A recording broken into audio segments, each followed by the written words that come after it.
1,100,000 dead and wounded in a war that didn't happen thousands of miles away in a European town or on a Pacific island.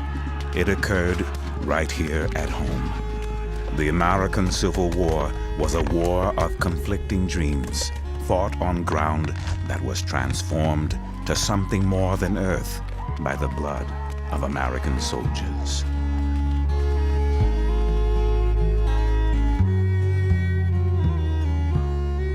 As Americans, we spend too little time looking at those things that can unite us and bring us together. Our country's history has the ability to do that, but only when we dust it off, so that it is a real and living part of who we are. Hello, I'm Barry Scott. The Civil War battlefields of Tennessee are important to all of us because here, under our feet and at our fingertips, is the ground where a terrible war was fought and a country was reborn. But we are in danger of losing that ground forever, some say in 5 to 10 years. And with it will go an incredible opportunity to keep our heritage alive. And once lost, we'll never get it back.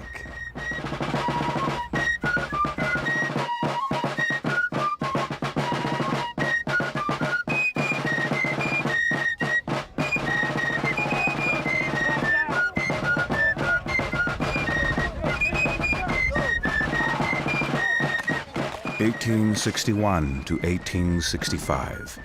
A young nation is torn apart. State lines become battle lines.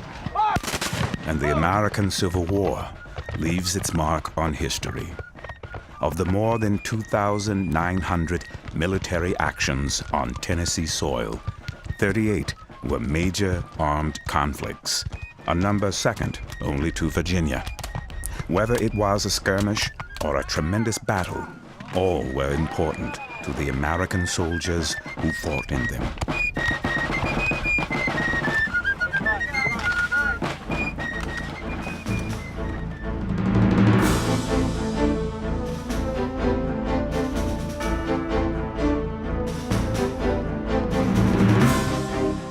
The battle fought at Shiloh in April of 1862 was, in essence, the first momentous battle of the American Civil War.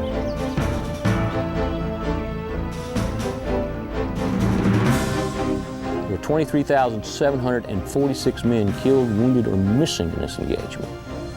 Now, for the people living at the time, what they now saw in their newspapers were casualty lists of enormous size.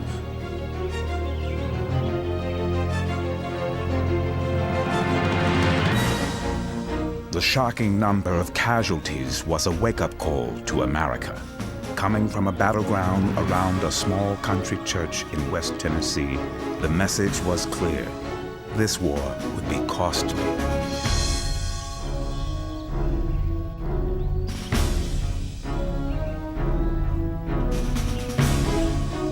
About 81,000 men between the two armies, about 43,000 Union soldiers and 38,000 Confederates were lined up here in a line extending from the Stones River, which is about a quarter mile to the north of the place where we are right now, and stretching to the south, covering nearly 3 miles. The battle took place over 4,000 acres, so it gives you kind of an idea of the breadth and scope of this thing.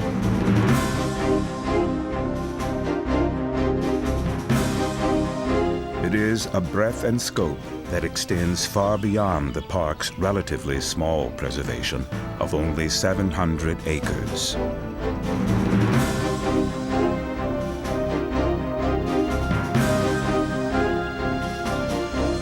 Most of us probably couldn't say there's something in our lives that we would be willing to die for. Or we might say it, but when we're put to the test, would it actually happen? Well, 81,000 men put it to the test out here. And by the evening of January 2nd, 1863, over 23,000 of those men became casualties. Another chapter of history was written in blood on Tennessee soil.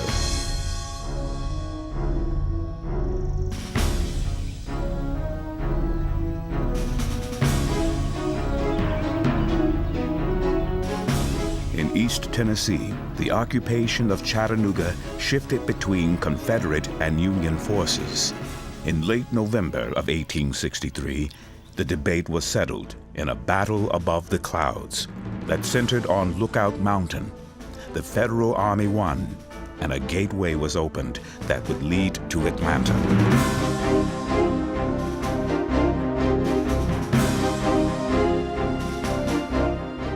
It's the best and worst of mankind, rode in 5 hours.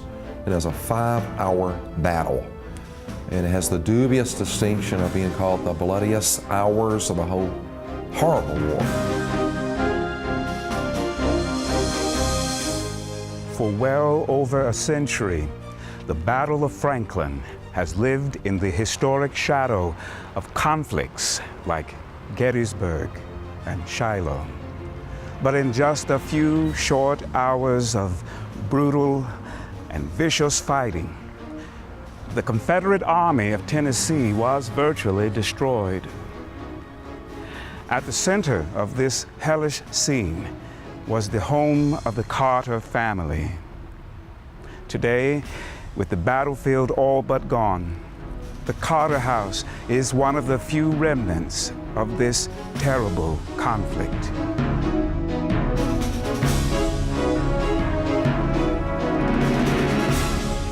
But with the Carter house, once again, point zero on the battlefield, in the space of about 350 yards, about 175 both sides of the road.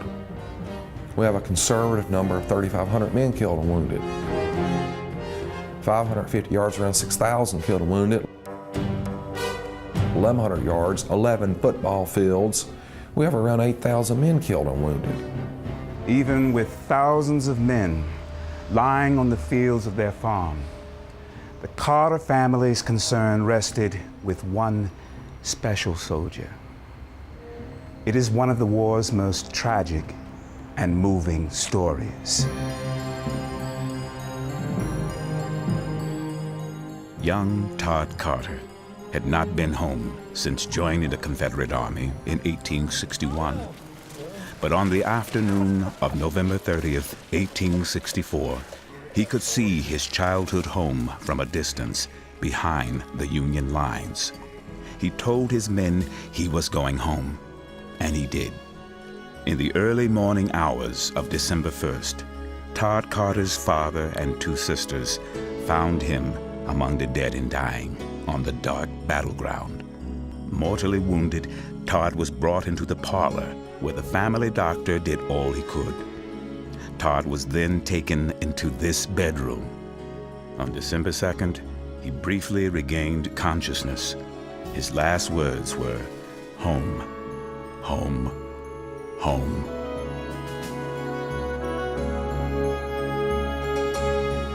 The hallowed grounds of Tennessee battlefields are located all across our state. The problem isn't finding such places. The problem is preserving them. Some are already gone, and some are feeling the pinch of progress.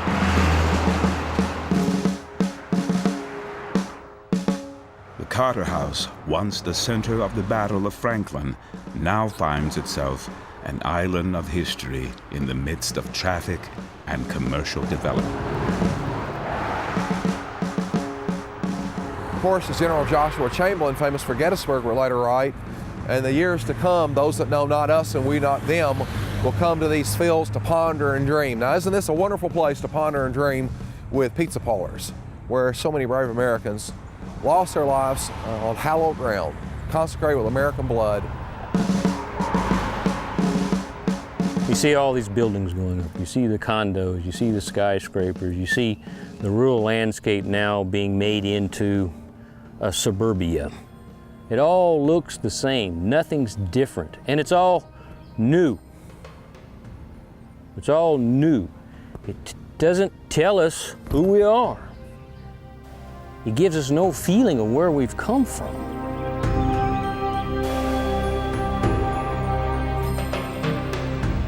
Just outside the Franklin battleground of 1864, the McGavick family at the Carnton plantation gave up all but one room of their house for use as a Confederate field hospital.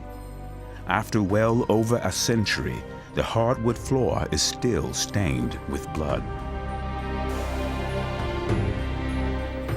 1,500 of those who did not survive are buried in a private cemetery on the grounds, within sight of the house and a golf course.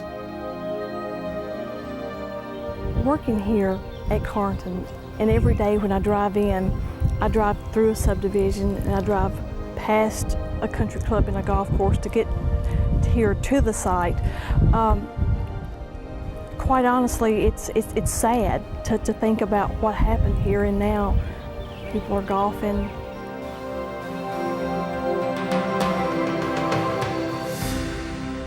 In the growing town of Spring Hill, there is an uncertain future for some battle areas where in November of 1864, the stage was set for the clash at Franklin. Many of our battlefields are rapidly disappearing or are already gone. They're the victim of urban sprawl or suburban growth, whether it be residential or light industrial. So they're disappearing many, many acres each day. And once a battlefield or an area has been taken up with modern growth, construction, you can't get it back. And at Stones River, just yards from the battlefield, behind a monument built by Civil War veterans, looms the towers of an industrial plant.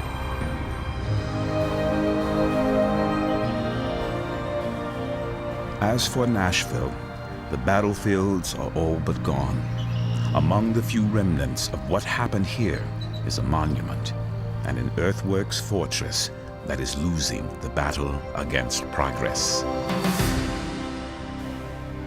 It was at Nashville where African American troops played a critical role and proved their courage under fire. Over 21,000 former Tennessee slaves and freedmen enlisted in the Union Army and valiantly fought and died on Tennessee soil, as did some who fought for the Southern cause. When such battlefields are lost, so is the story of the men who fought there.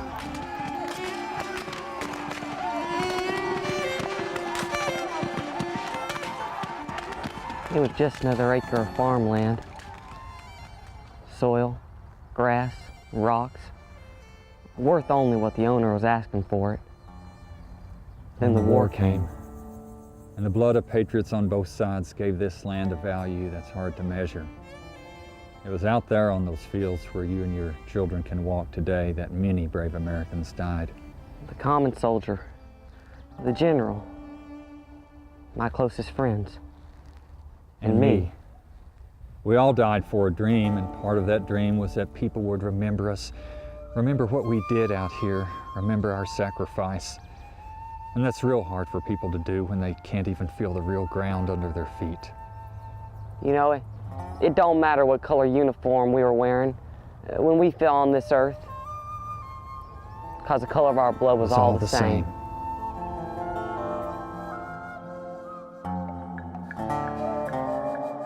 The need to preserve Tennessee's battlefields should be seen as more than just the passionate pursuit of die-hard Civil War enthusiasts. It is, in all honesty, a call that all caring Tennesseans should answer.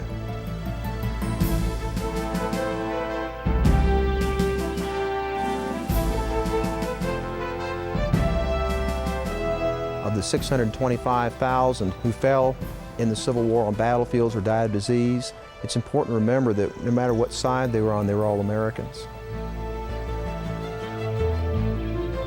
A battlefield conserved in Tennessee not only tells Tennesseans about their history, it will tell the people of the nation about their history.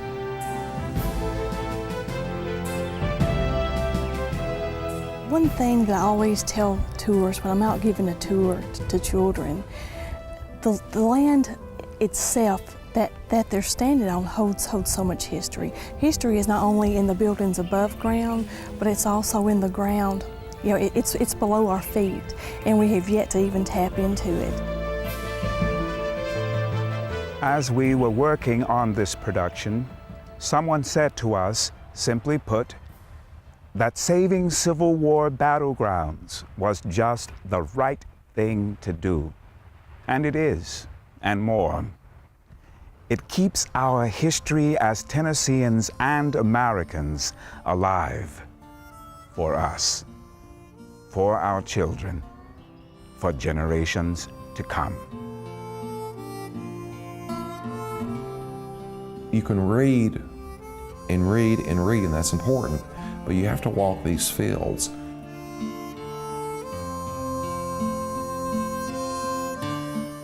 You pull a visitor into this spot, and you tell them to put their feet here, and they're here at the operating table, and they look down on the white sheet with the pillow.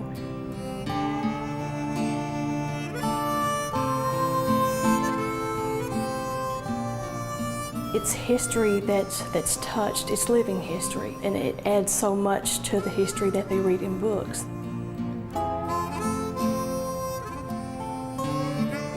Living history experienced here at Carnton and other historic sites is so much better whenever you read about history and then you go to the site and you stand in the spot where the blood stains are, and you look at the white table, the operating table, and you look out the window and you imagine. You really get a feel for what it was like, and you come away with a better understanding.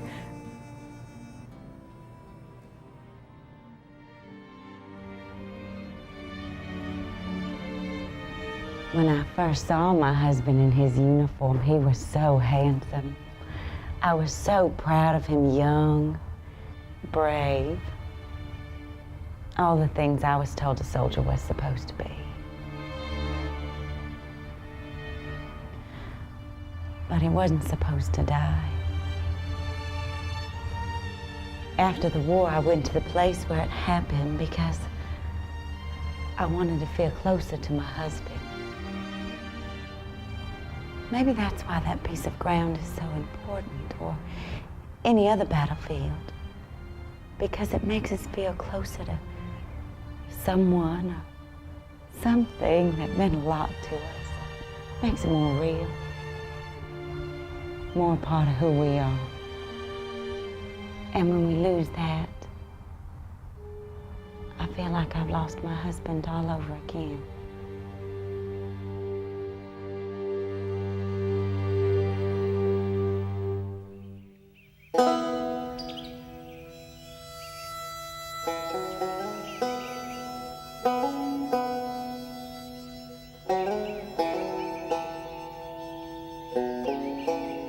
It makes good economic sense to try to save the Civil War battlefields, a place as a heritage destination for people to travel, to see, to reflect.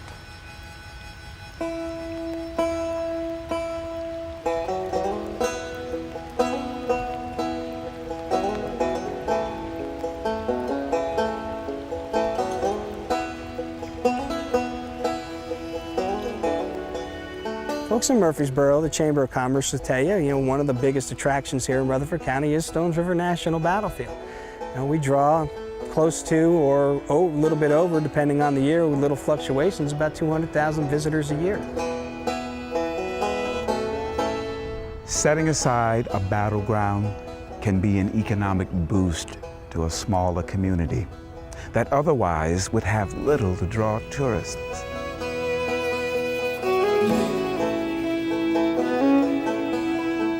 The state of Virginia has carefully turned its preservation of battlefields into an industry of heritage tourism that draws more than 5 million visitors who actively seek Civil War sites. Last year, these tourists brought almost $2 billion into the state. Individuals, families, school groups, and tour buses are looking for those parks where they can relive history and enjoy nature. Another thing that we must remember, that a battlefield is not necessarily a cemetery. It's a beautiful park. It's a place where we should try to keep it how it may have appeared at the time of the Civil War battles that they're commemorating. And so the trees and the grass and other things are wonderful for picnicking, for reflecting and remembering.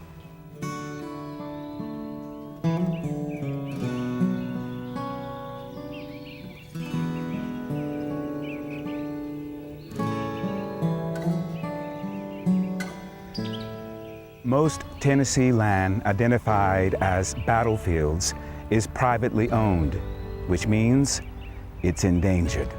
And it's up to us to take action, to preserve the land, to invest in it as a haven for heritage tourism. We desperately need your help in acting quickly and acting now.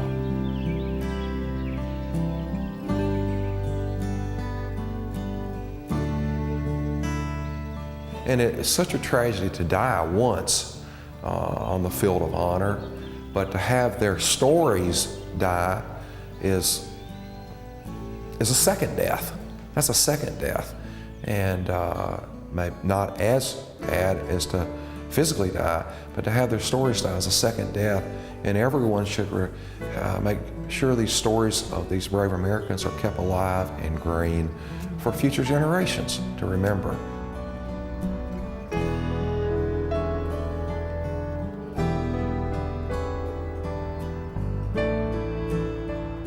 So yes, preserve them.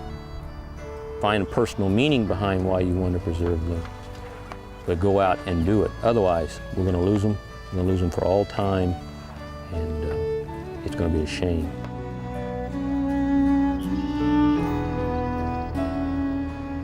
When we don't try to save our Civil War battlefields, humanity slips through our fingers.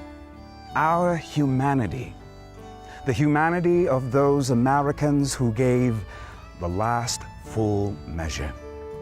Because when you can walk into the bedroom where a young soldier like Todd Carter was brought back to his childhood home to die, suddenly history has a face.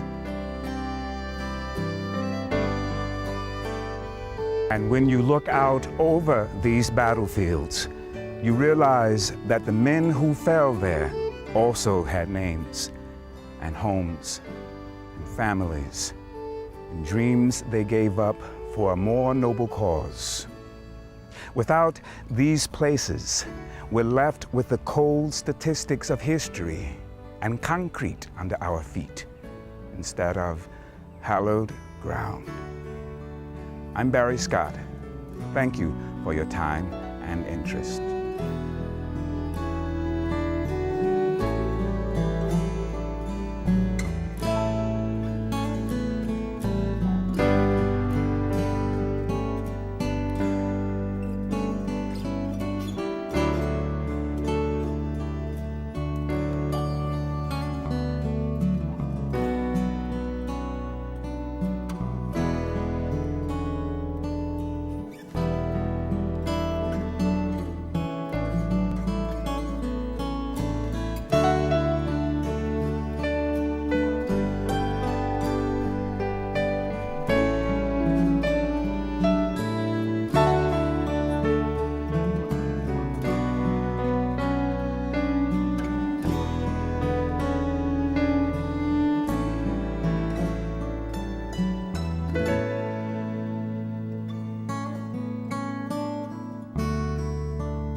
The production of Hallowed Ground, Preserving Tennessee's Battlefields, was funded by the Tennessee Wars Commission, Cracker Barrel Old Country Stores, and the Renaissance Center.